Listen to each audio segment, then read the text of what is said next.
O Banco do Brasil anunciou dividendos, divulgou o resultado do quarto trimestre de 2022 e soltou um guidance para 2023 que também é muito bom. Bem-vindo ao canal Top Ações, like no vídeo, se inscreva no canal também ativando o sino e vamos ver os números aqui excelentes do banco, impressionante, tá? Então, começando aqui com o básico, que foi o dividendo, né? Então aqui 24 centavos de dividendo, mais aqui o JCP de 58 centavos. Vamos ver o quanto que dá líquido, tá? A posição acionária você tem que ter a ação dia 23/2. Então está aqui o dividendo do Banco do Brasil, dando 82 centavos bruto, dando aqui 2% de yield. Porém, a gente gosta de ver mais o líquido, né? Então, o Banco do Brasil, para quem tiver as ações dia 23/2, vai ter direito a receber os dividendos dia 3/3, 73 centavos líquido por ação, dando 1,81 de dividend yield. A cada aí 55.200 investidos, você vai receber R$1.000, é apenas a título de exemplo, tá? Então, 1,81 de yield aí por ação.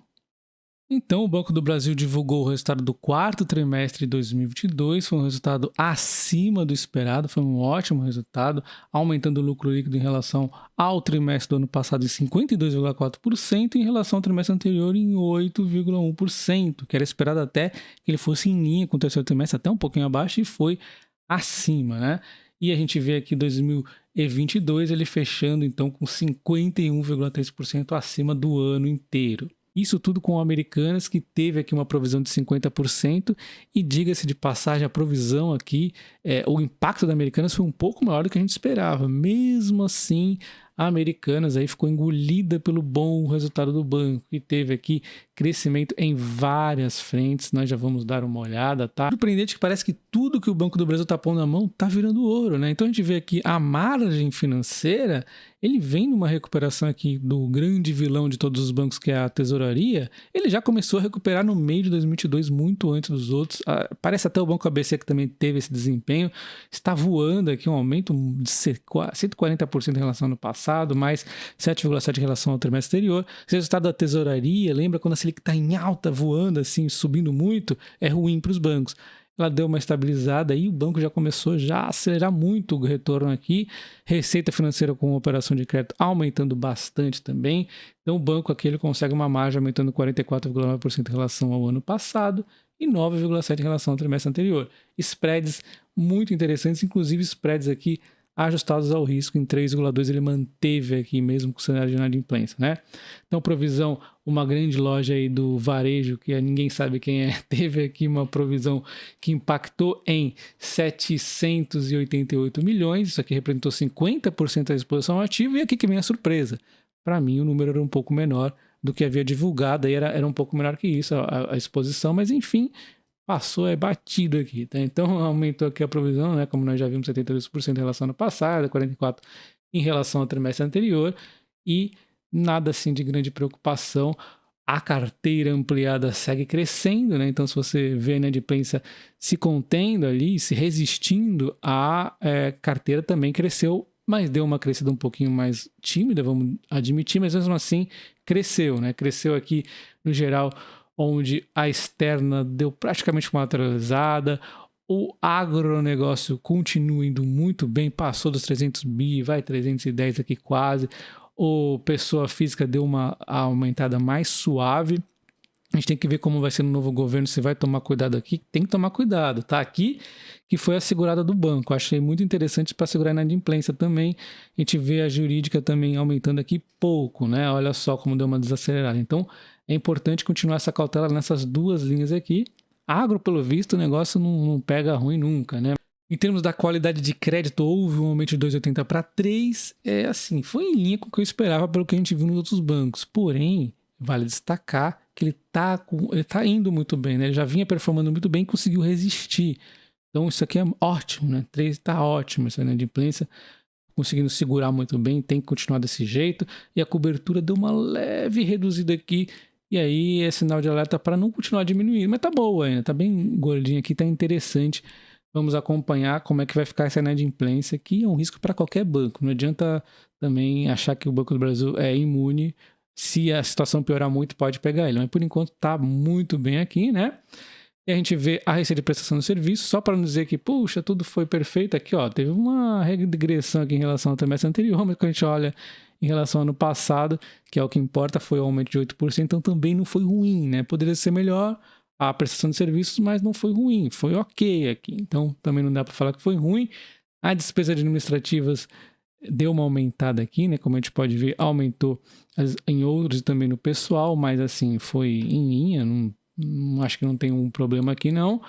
As projeções corporativas acabaram então sendo batidas aqui um pouco acima do guidance, né? E com a Americanas de surpresa, olha só, você vê, né? Então ele ia fazer aqui próximo quase aí do topo do guidance dele.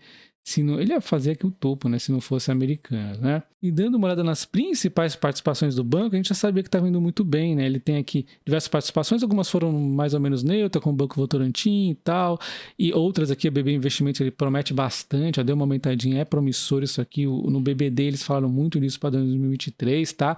Enfim, então temos algumas participações que a gente vai ficar de olho e também temos aqui a parte da Cielo, né? A Cielo foi muito bem aqui, uma recuperação muito forte, e também a Cateno, que é uma participação que tem junto com a Cielo, ela tem duplamente exposição à Cateno, dentro da Cielo e via Cateno diretamente, também foi muito bem, muito promissora essa linha aqui. Então você vê que as participações do banco também estão indo bem, e a BB Seguridade, vocês sabem, né? Voou também, então parece que onde o Banco do Brasil está pondo a mão está virando ouro, né? Também tem o Banco Patagônia, também não poderia deixar de subir aqui, tá tudo subindo no Banco do Brasil, inacreditável, né?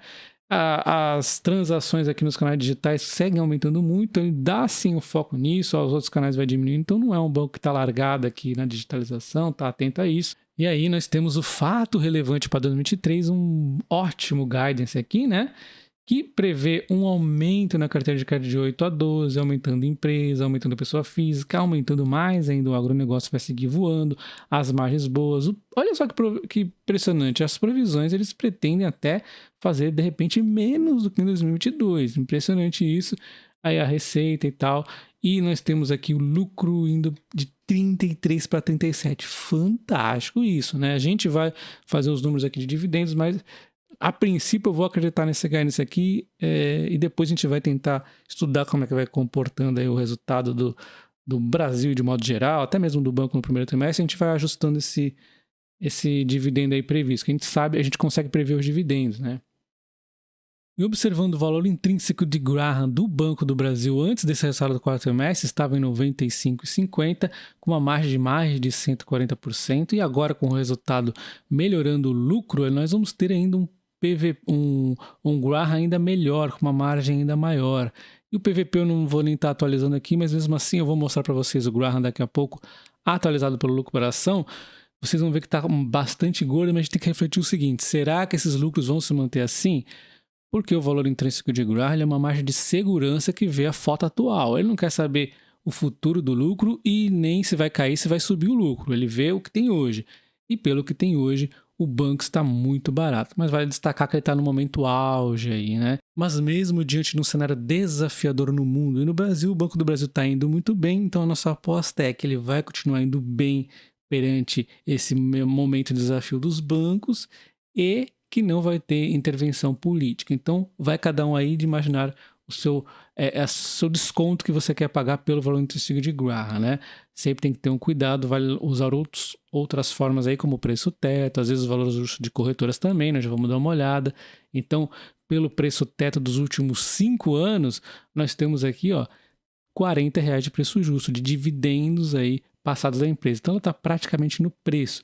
Só que como ela vem crescendo os dividendos ao longo dos anos, tiver uma recuperação do banco e é um dividendo saudável, não aquele que realmente iria cair, porque a empresa tinha bastante coisa para estar arrumando, aqui é um dividendo saudável. Então é bem interessante para a gente traçar o preço teto para 2023, ou seja, traçando o dividendo para 2023, a gente consegue o preço teto, que é aqueles 6% de meta ali, o que for a mais tem uma margem maior, né? Então, para traçar o dividendo para 2023, não é tarefa tão complexa, já que o banco traz um payout aqui já anunciado de 40% para o ano inteiro de 2023, já tem até o cronograma aqui de pagamento, mas eu eventualmente gosto de tentar ainda levar mais aí essa análise, como por exemplo no ano passado, no primeiro guidance que o banco levou, eu joguei no topo, eu imaginava que o Banco do Brasil fosse fazer o topo daquele guidance. Nesse momento eu prefiro aqui de 2023 manter o meio mesmo do guidance, porque está muito complexo para a gente fazer essa leitura, então eu vou do meio mesmo. Depois, quando a gente tiver uma leitura melhor, a gente pode até arriscar por ou a mais ou de repente a menos, infelizmente, caso vá ter realmente interferência, caso realmente o negócio vai ruim ou caso o negócio vai bem. Então, a gente também pode tentar trabalhar aqui no meio do guidance. Por enquanto, vou na meiota ali, que já dá uma bela de uma noção de quanto teremos de dividendos para 2023. Então, vamos ver os números.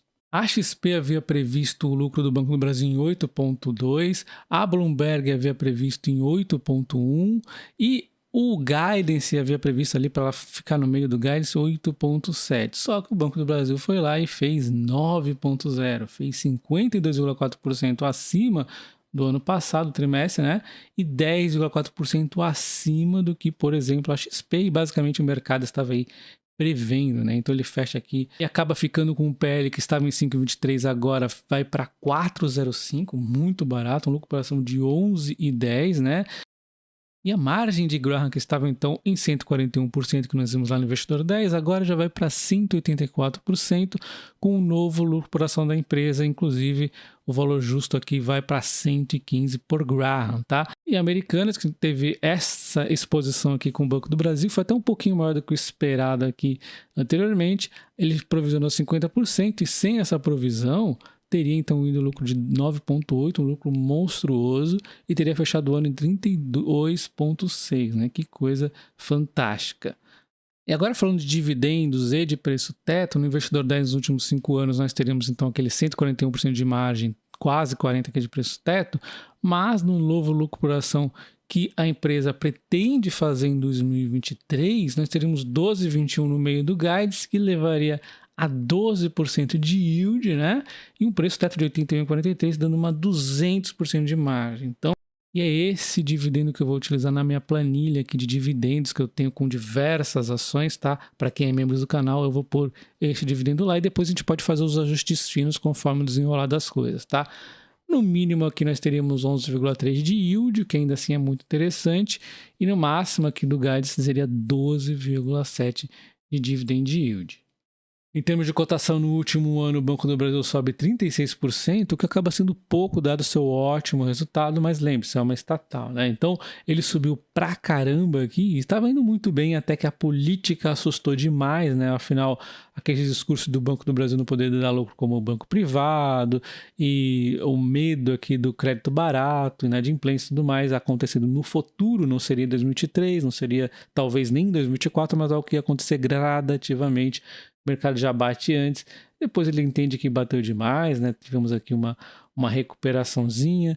E a nova presidente, ao assumir o Banco do Brasil, ela veio com um discurso mais pró-mercado, né? Ela não veio tanto na linha do populismo, falou que sim, o Banco do Brasil tem até um papel um pouco social, mas é mais aí no setor agro, é no consignado que vai ganhar mais força. Então, assim, algo que não assusta, né? Não é a questão aí que talvez assuste, talvez crédito barato para micro e pequenas empresas, aí já começa a assustar um pouco mais.